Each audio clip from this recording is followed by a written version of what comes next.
In front of a small crowd at Oxen Run Park, D.C. Mayor Muriel Bowser, along with MPD Chief Robert Contee, announced a federal partnership to combat violent crimes and homicides, specifically in Ward 8. They, along with the DEA, FBI, U.S. Marshals, and others, say their efforts will be even more focused than they have been before to get guns off the streets and out of the hands of those who may be thinking about committing a crime. But it was Kevin Petty, a member of this community, who captured the attention of the crowd. Because we can't incarcerate our way out of crimes. Seeing his neighborhood evolve is a personal priority for him. I was incarcerated for murder.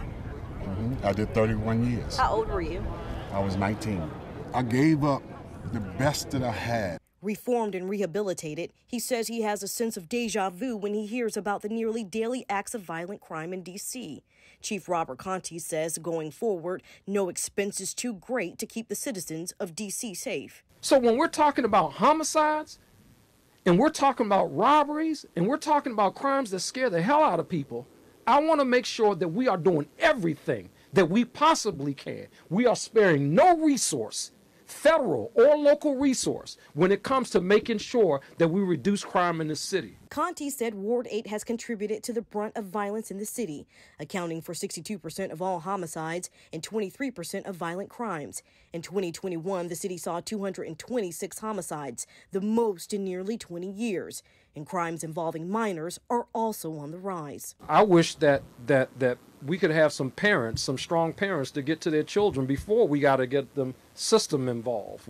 A hope Kevin shares. He says he got addicted to drugs before he was 10. It clouded his judgment and nearly rid him of a moral compass. Prison changed him, he says, and he hopes another young man or woman won't have to have his life experiences, and pleads with everyone to stop and think about the community they want to live in.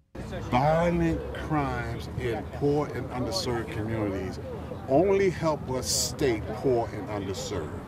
In Southeast D.C., Megan Rivers, WUSA 9.